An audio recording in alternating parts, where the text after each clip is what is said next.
ирсэн байсан юм уу? Хэз ирсэн. No MB, no castle, no problem. За MB Cup-ын тоглолтондоо талбай дээр нь зочлоод Denver Nuggets-ыг хожижглоо. Өнөөдрийн онцлог тоглолт бол Spurs Nuggets. Яг Nuggets-аас Christian Brown, Aaron Gordon байгаагүй. Өнөөдөр тэр хоёрын орон зай маш их өгүүлэгдсэн. За тоглолт руугаа шууд орвол энэ хоёрын орон зай яаж өгүүлэгдэжсэн байвал Jokic хамгаалтын сул тал болж байлаа өнөөдөр. Тэр хамгаалтын сул талыг хэн нөхдөг гэвэл Aaron Gordon нөхдөг. Даанч өнөөдөр Aaron Gordon байсангүй. Өнөөдөр талбай дээр Jokic байхад Nuggets-ийн хамгаалалт илүү муу байсан. Jokic-тэй харьяалагдах тэр орон зайд ямар нэг хүн заавал суларч таарах гад байсан маш жоох. Ер нь жоох хамгаалтын сул тал болж байлаа. Нэг талаараа, нөгөө талаараа Jokic суучингууд Nuggets-ийн бүр таг баг биш болчих гээд байсан. 3 дугаар үеийн эхлэлд Nuggets 18 оноо илүү гарсан. Тэр 18 оноо илүү гарахад Zach Nnaji Spencer Jones гэл тоглогчдын нөлөө бас их байсан. Гэхдээ өнөөдрийн тоглолт бол том тоглолт байлаа. Том тоглолтод яг энэ тоглогчд ерөөсөө удаан ингэж хэмнэлийг авч явчих юмарч боломжгүй л дээ. 18 оноо илүү гарахад бол маш гоё хэмнэлтэй, уур амьсгалтай байлаа Nuggets. Гол нь тэр үед мөрөө болон Jokic тэр хэмнэлээ үргэлжлүүлж авч явахын тулд өөрсдөд удирдлага гартаа авах байсан. Ерөөсөө тэхгүй байсан.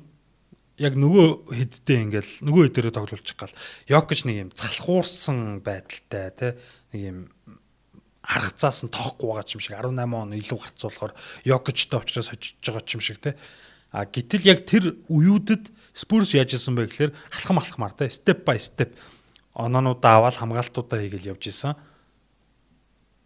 18 он 3 дугаар үед илүү байсан баг. Тэгээд ер нь бол 3 дугаар үеийн төгсгөл тэр оноогоо бариулаад тэгээд 4 дугаар үед дээр дороо оролцож явсаар байгаад хожсон. Энэ хожилд юу хамгийн чухал нөлөөтэй вэ гэвэл Devin Vassell өнөөдөр үнэхээр ганган байлаа.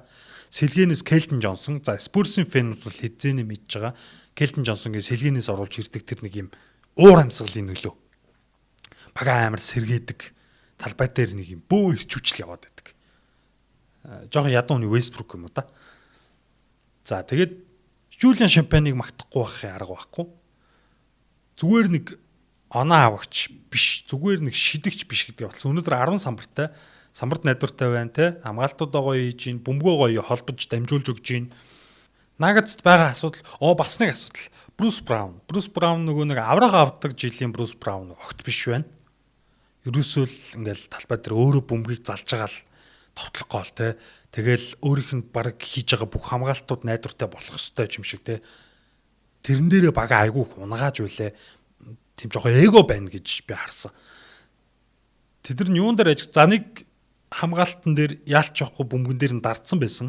Гэхдээ бөмбөгөн дээр нь дарж байхдаа хөл рүү нь өөрөө явж орсон байхгүй. Тэгээ тэрэн дээрээ тасалжуулагч ингэсээр гад челленжийг авахулж байгаа. Челленжийг устчихж байгаа юм. Амжилтгүй болоод. Тэгээ тэр челленж бол тоглолтын 4 дугаар үед хид шүүлтүүд дээр тэр челленж маш их хэрэгтэй байсан. Гэтэл тэрийг Bruce Brown өрүүлсэн. Bruce Brown оруулах боломжтой NBA-ийн дамирчин хийчих боломжтой олон тоглохонод алдсан. За тэгээд ер нь тэр Bruce Brown-ы хэрэг би өнөөдөр Spurs-ийн фэнээс үс Bruce Brown-ыг талбай дээр гарч ирэх болгонд маш их баяртай байсан. Bruce Brown-ыг сэлгээгээр орж ирэхэд за манад ямар нэг ашигтай юм болох юм даа гэж яалчгүй тэгжсэн. Тэр уур амьсгал, тэр хэмнэл юунд нөлөөлж байгааг гэвэл нөгөө нэг 3 дугаар үеийн эхлэлд 18 оноо болгож салгасан залуучуудад нөлөөлж байгаа.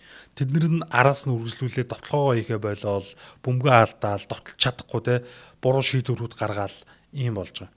Тэр Nuggets-тэй гол асуудал ерөөсөл бүрэлдэхүүн дутуу гарааны 2 тоглогч нь байхгүй байгаа шүү дээ.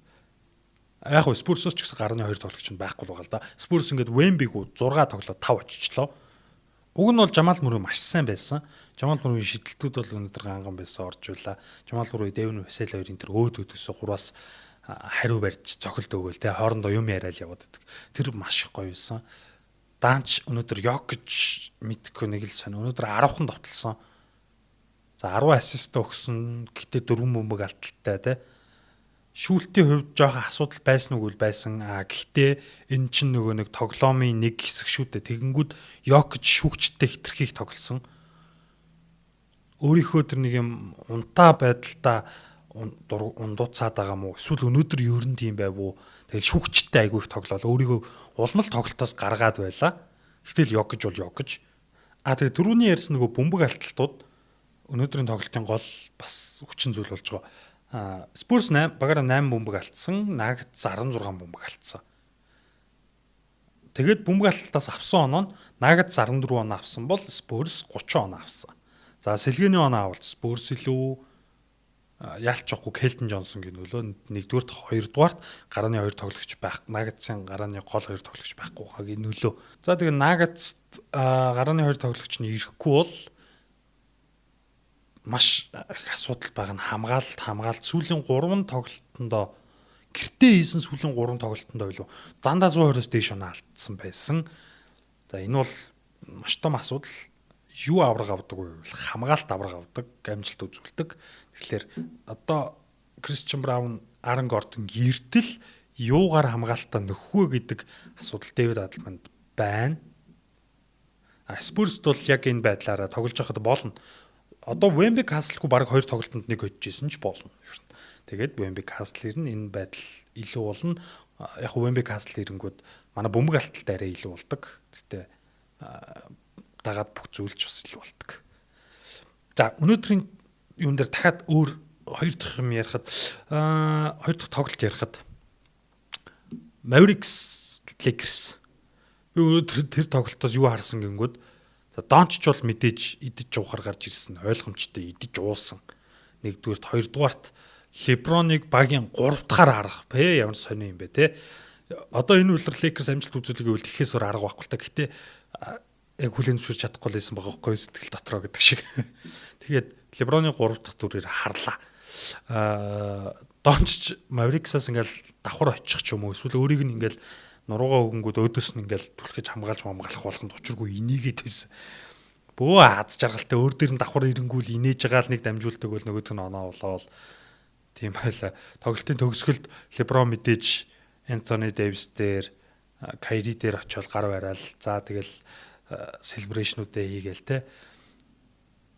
Гэхдээ тэрэн дээр нэг ажилласан зүйл нь Антони Дэвис маш нурмаар байсан. Антони Дэвис бүр нүдэнд нь ямар ч галзаагүй. Яг мэдээж хожигдсон л доо хожигдсны юугаа гэхдээ арай өөр байсан болов. Тэгэл руу ачим мураад гэл ингээл очиод тэрвэр гэхээр л ингээл нэг л юм сонин зүрхэндээ нулимстай гэдэг шиг тийм байла. Өнөөдөр Lakers юуны тоглолтын дээр Mavericks-ийн тоглолтын дээр тийм зүйл ажилласан. Тэгэл урд шугамдаа тэмцээн хамгаалагч бол Austin Reeves, Luka хоёр чинь одоо лигийн шилдэг урд шугамны хослол шүү дээ.